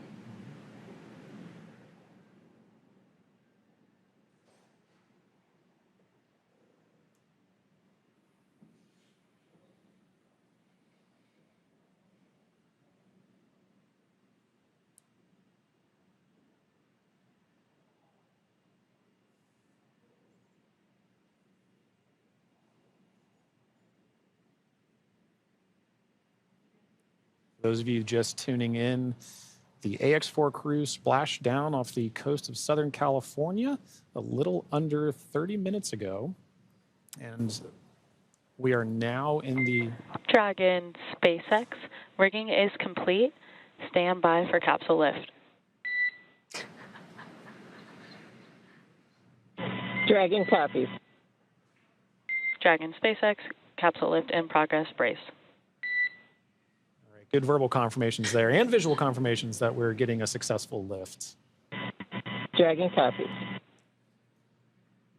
And again, those comms, crew can't see what's happening outside of the spacecraft, so letting the crew know what's happening so they understand, you know, the vehicle moving, what those different feelings are with the spacecraft moving around. Trying to give crew some level of situational awareness of where they are and where they're going next. So Dragon will remain in the nest during the crew extraction and for the journey back into port. The spacecraft is currently was just lifted, as you saw, and set on the nest. And from here, it'll be centered and oriented. And then from there, Dragon will be translated into the hangar underneath the helipad aboard the ship so that we can then open the hatch. And once open, a SpaceX medical doctor will be the first one in to check on the crew to see if they are ready to egress out of the vehicle. And as we noted earlier, Axiom medical teams are also on the recovery vessel working in tandem with SpaceX staff to assess and assist the crew. The astronauts will egress, or what we call exit, from Dragon's side hatch, pending spacecraft orientation in in the water. Before opening the hatch, the spacecraft's cabin pressure must be equalized with the outside environment. Now, once the hatch is opened, that will be the Axiom 4 crew's first breath of fresh air since boarding Falcon 9 at the start of their mission on June 25th. And that will be an exciting moment for the crew, I know. But for the crew and also for the ground crews, getting that first confirmation of your crew exiting the spacecraft, getting good medical checks, and then coming out and giving a thumbs up is something everybody wants to be able to see, and we'll be able to see it soon. Yeah. And it looks like the spacecraft is nestled into the nest. Dragon, SpaceX, welcome aboard the recovery ship. Apology for the delayed call earlier. We are still working to transition the forward link. Recovery personnel are completing their final checks, and I will let you know when we are ready for translation across the deck to the egress platform.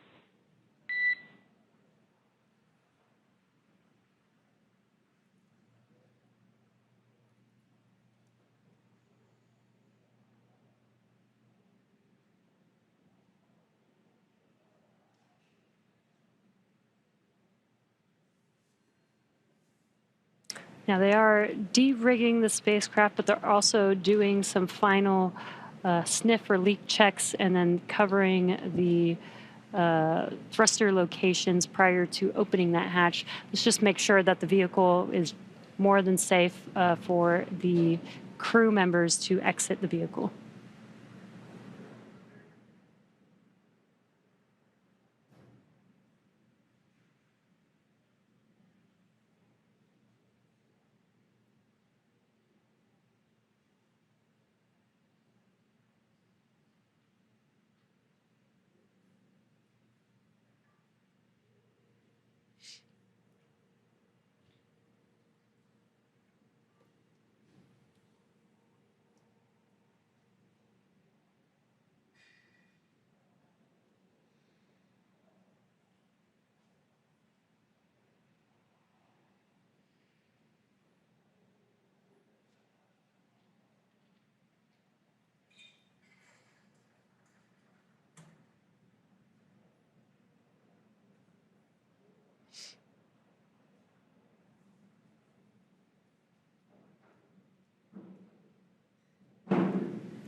Again, if you're just now joining us, the Dragon spacecraft has been lifted onto the recovery vessel Shannon. Now the recovery crew is safing the vehicle. They're putting some covers on the thrusters of the vehicle just to ensure, now that the spacecraft is no longer in operation, we don't need those thrusters. They did some sniff checks before they put some covers on it. SpaceX, comm check. We have you loud and clear in Dragon. Copy that, Dragon. We have you the same. Welcome aboard the recovery ship. We are working to troubleshoot the forward link transition. Stand by for translation across the deck. I'll let you know when we're ready for that. Okay, copy.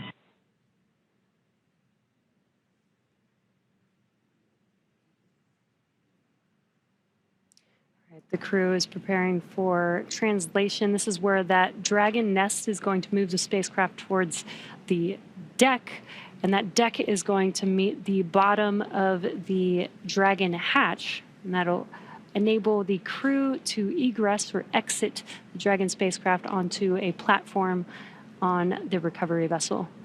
And again, the recovery crew looks like they may have finished safing the vehicle in preparation for that translation. As you mentioned, Jesse, that hatch that you see right in the center of the spacecraft, When we see crew egress from that, SpaceX medical personnel will be there to assess crew and assist them along with other ground support crew out of the spacecraft. And at that point, that'll be our first time being able to see the AX-4 crew since their liftoff to the International Space Station on June 25th.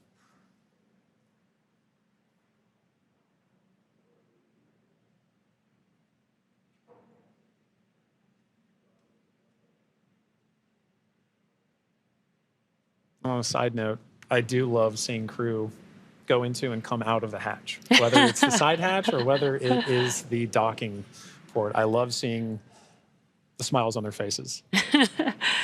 Yeah, it's going to be exciting for them once we open this Dragon side hatch. Again, it'll be the first breath of fresh air in about 20 days for them since they boarded the Falcon 9 on launch day. And it is an interesting distinction. You launch in the Atlantic and you splash down the Pacific. It's very different breaths of air that you're getting. And you traveled all over space for thousands of miles. 288 orbits, something like 7.6 million miles, all just to come down across the country. Millions of miles, I should say.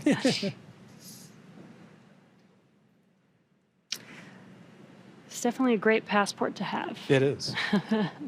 Maybe that could be the next memento that we can provide crew before they lift off as a passport that they can see. I think the locations would be orbits. That'd be really cool. Outside of Earth. Yeah. Earth orbits, low Earth orbit.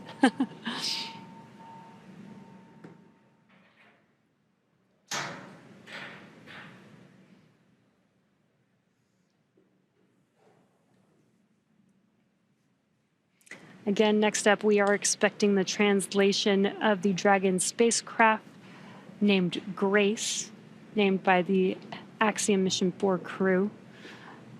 Again, the spacecraft will translate in preparation for hatch opening and exiting of the vehicle. A few moments ago, Core spoke with the AX-4 crew to let them know that the translation will be happening soon. Dragon SpaceX, final checks are complete. Translation across the deck to the egress platform will begin shortly. There is a chance that we get a lot of alarms. No concern. Dragon copies.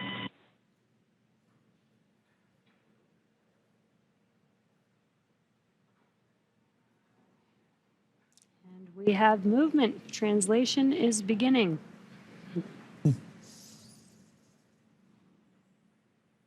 Some residual ocean water flashing down. And then we are washing down the hatch area. Again, just preparing for the vehicle's side hatch to be opened. Getting some of that salt water off, maybe some of that plasma from reentry off. Right, all nominal processes to ensure that that crew can safely egress the vehicle, but also that ground personnel are safely protected while handling the spacecraft and crew as well. So at this point, we can see SpaceX personnel positioning themselves to support in this, as well as the spacecraft making final approaches to that upper landing pad for crew to egress the vehicle.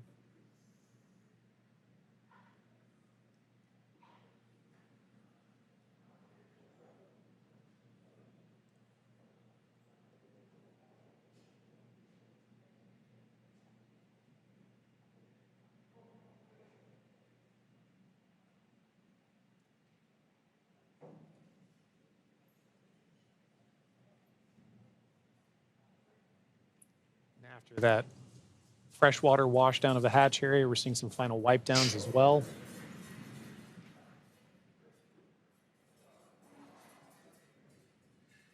For those with a keen eye as well, you can see on the side of Grace, as it was making its approach towards the upper landing, the Axiom logo proudly displayed on the spacecraft.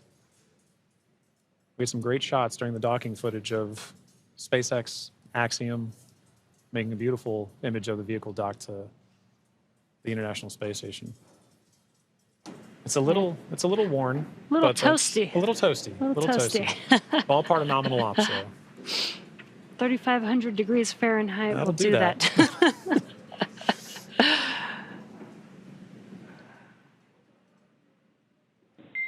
Dragon, SpaceX, stand by for side hatch opening and egress of some smiling faces. Here we go. All right, we're looking forward to it.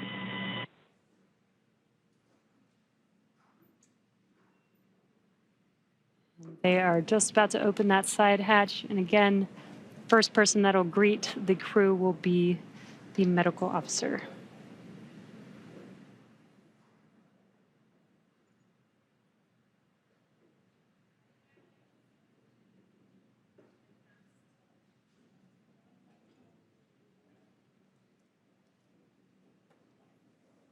The hatch is open, and ground crews are making first contact with the Axiom 4 crew.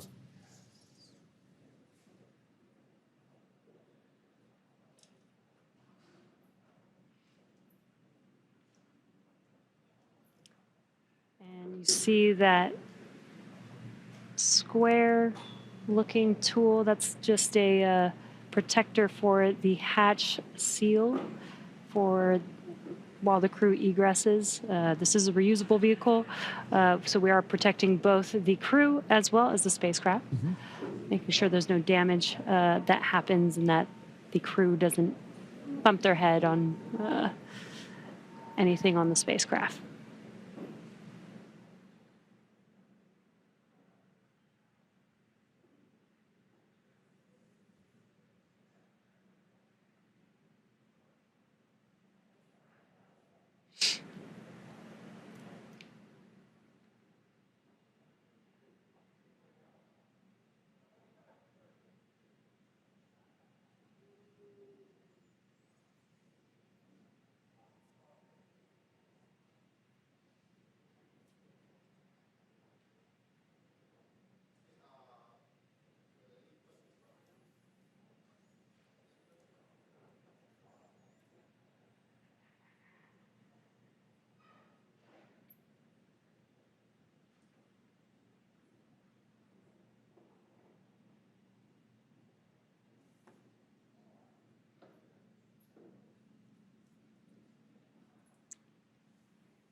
Looks like we're getting, the crew's getting some first photos. Yeah. That's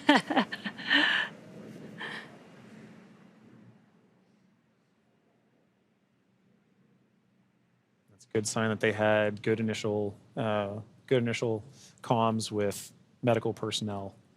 So this time we are now just, if you're just joining us, we're waiting for the AX4 crew to egress or exit the Dragon spacecraft, also known as Grace, as part of the conclusion of their more than 20-day mission to the International Space Station.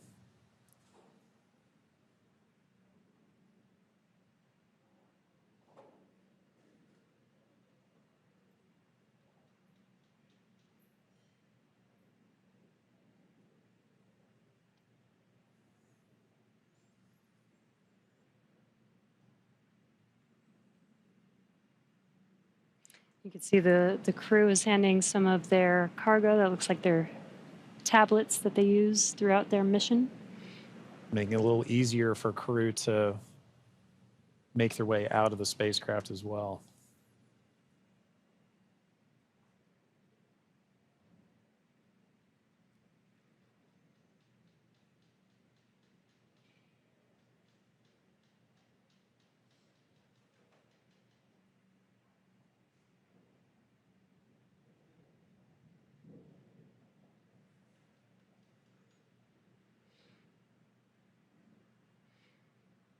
Looks like they just removed the footrests. Gives the crew some space to get out of their seats while they are exiting the vehicle. Now getting some great internal views of the AX-4 crew in their Yes. spacecraft. I already saw some big smiles, Yep. as people we've all been saying.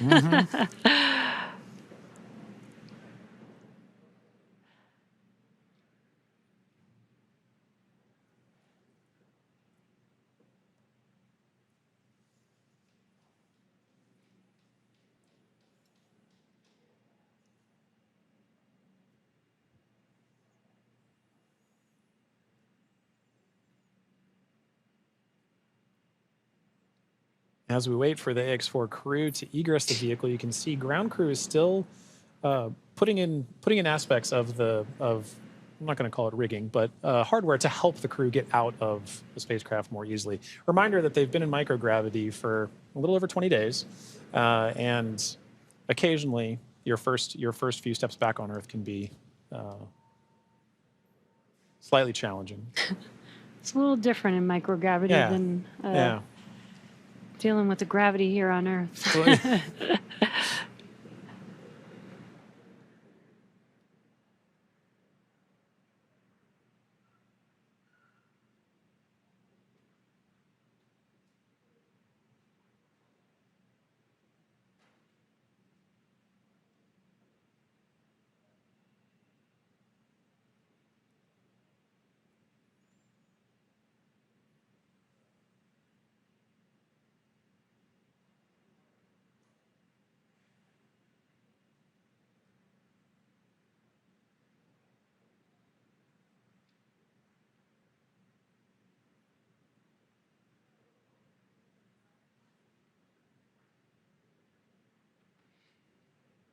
Just now joining us, we are waiting for the AX-4 crew to exit the Dragon spacecraft Grace.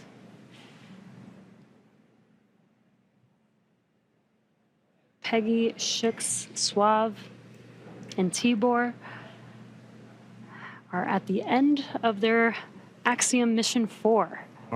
After 20 days in space, 18 on board the International Space Station. 18 days.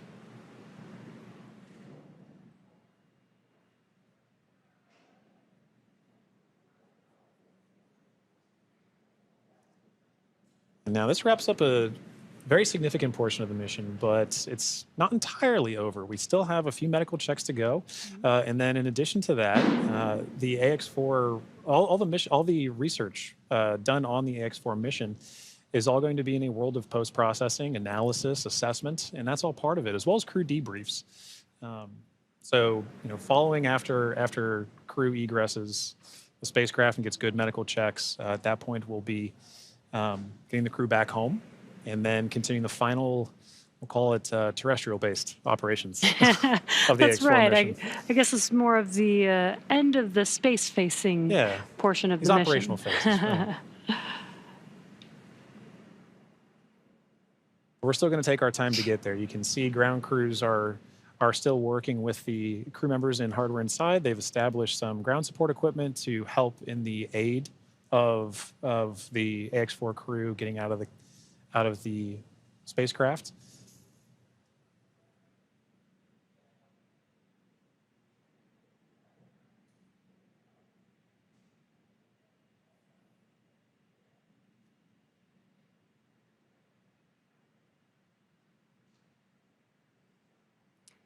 And some of their aids are not too complex. That white platform that you see there is essentially a slide. Yeah. But an important one. A very important slide. But in addition to that slide, we do have, there's a complex tool that you mentioned earlier, Jesse, about protecting the seals. We can see now crew first crew members looking to make their egress from the spacecraft along that slide. Sliding out.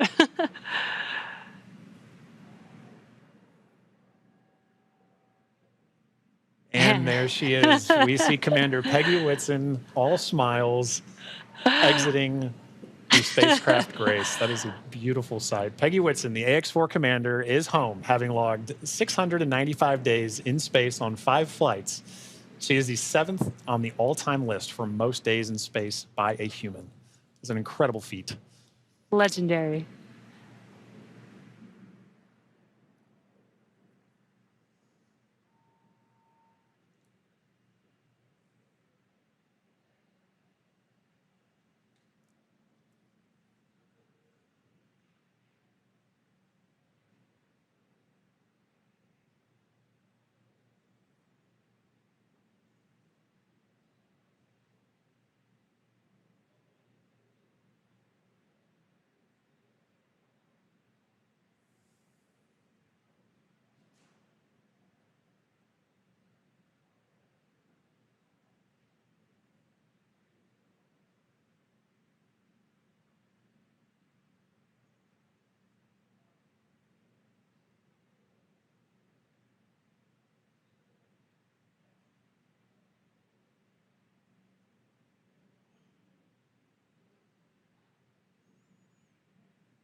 So far, we've had Commander Peggy Whitson exit the Dragon spacecraft. We are waiting for the remaining 3 crew members of the AX-4 crew.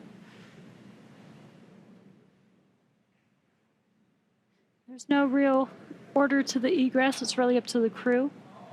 So we're patiently waiting to see who's up next. Right.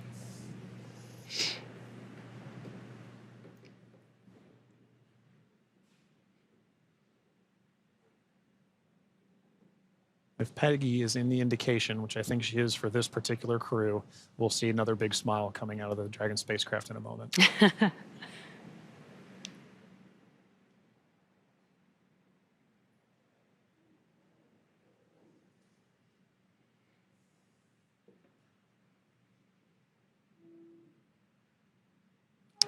And we've got our pilot, Shubhanshu Shukla, as our 2nd crew member exiting the spacecraft. And some big smiles, as you said. India reached a major milestone for the nation's space exploration goals. AX-4 pilot Shubhanshu Shukla became the first astronaut to fly from the country's newly established astronaut corps. His participation marks a vital step forward for ISRO's Gaganyaan program, which aims to send Indian astronauts into space aboard domestically developed spacecraft. Shukla's flight demonstrates India's readiness to execute international missions and reflects the country's broader ambitions to become a key player in the global space community. As India continues to expand its capabilities in crewed spaceflight, this mission serves as both a proving ground and a symbol of its commitment to innovation, collaboration, and leadership in space exploration.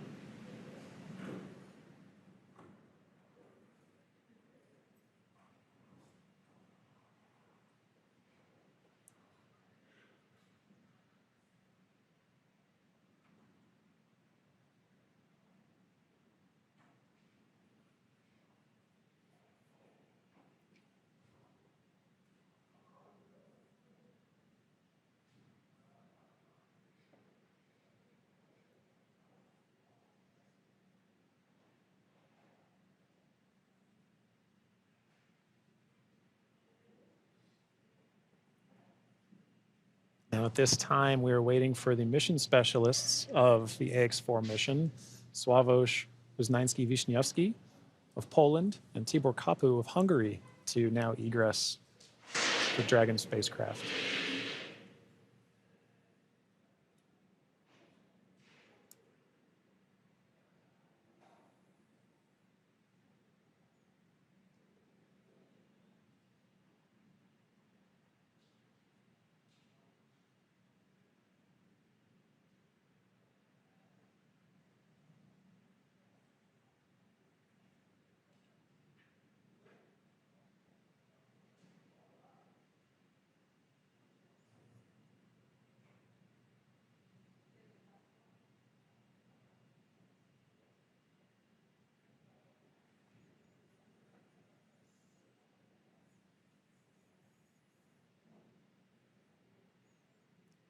We have our 3rd crew member now egressing the vehicle.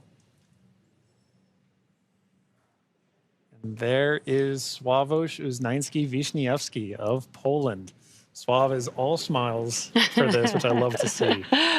Now, Poland's participation in the AX-4 mission through the Ignis program marked a pivotal step in the country's growing role in space exploration. Astronaut Sławosz Uznański-Wiśniewski, flying in partnership with the European Space Agency, led a research agenda focused on some of the most pressing challenges in human spaceflight: mental health, artificial intelligence, and radiation monitoring. These areas are critical not only for ensuring astronaut well-being on long-duration missions, but also for enabling safe and sustainable exploration beyond low Earth orbit. The Ignis mission reflects Poland's strategic investment in cutting-edge science and its ambition to contribute meaningfully to the future of deep space travel.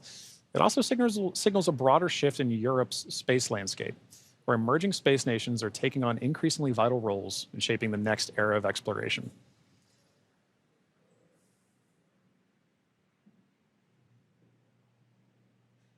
And based on that smile, I'd say Sław felt like he had a very successful mission.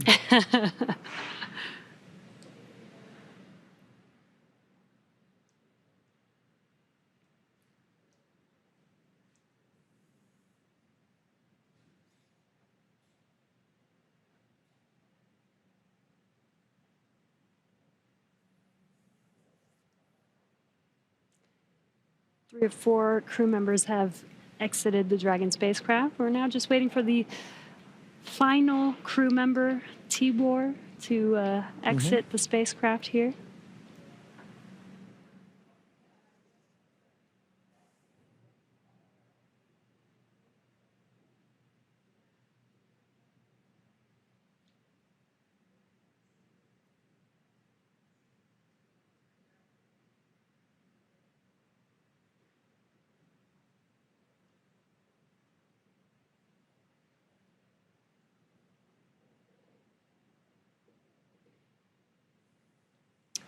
And last but not least, mission specialist Tibor Kapu. Hungary marked a significant milestone in its space ambitions with the AX-4 mission as astronaut Tibor Kapu became the first Hungarian to reach the International Space Station, and all smiles from him there. His participation under the banner of the Hunor Hungarian to Orbit program represents Hungary's commitment to advancing its role in international space exploration. This mission signifies the country's return to human spaceflight after decades and highlights its strategic investment in science, technology, and innovation. And Jesse, it was wonderful seeing Tibor's smiles and waves and high fives.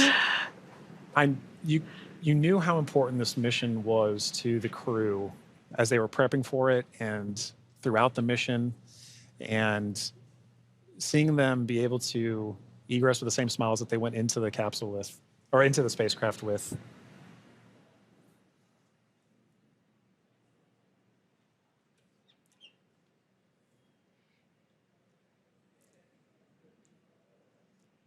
Well, at this point, the crew is now safely back home on Earth.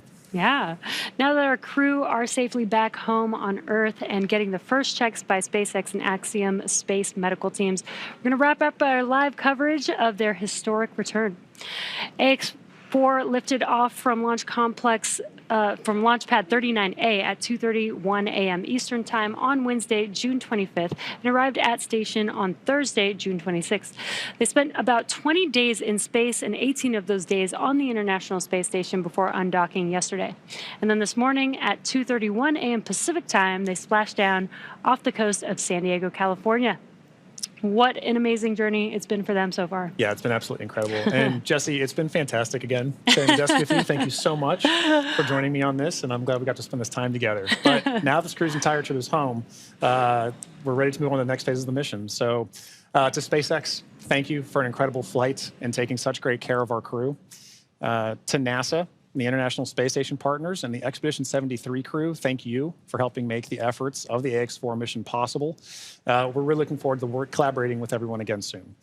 And a special thank you to ISRO, ESA, and Hunor for entrusting us with this mission. And to all of you watching at home, it's been an honor and a privilege to share the journey of Peggy, Shux, Sław, and Tibor to space and back again. So as we bring this mission to a close, we celebrate how the AX-4 mission continues to demonstrate that the opportunities presented in microgravity have now grown to include more countries, more institutions, industries, and individuals than ever before. Through missions like this, we're redefining the pathway to low Earth orbit and building for beyond. So be sure to check out axiomspace.com to learn more about flight opportunities available along our journey to the world's first commercial space station. I'm John Rackham, and we're now signing off with a final welcome home to the crew of AX-4. And I'm Jesse Anderson. Thanks to everyone for joining us on another successful mission to the International Space Station. Check out spacex.com/launches for updates and for the schedule of upcoming missions. And be sure to follow at SpaceX on X. And that'll do us for us here in Hawthorne. We'll see you on the next mission. Welcome home.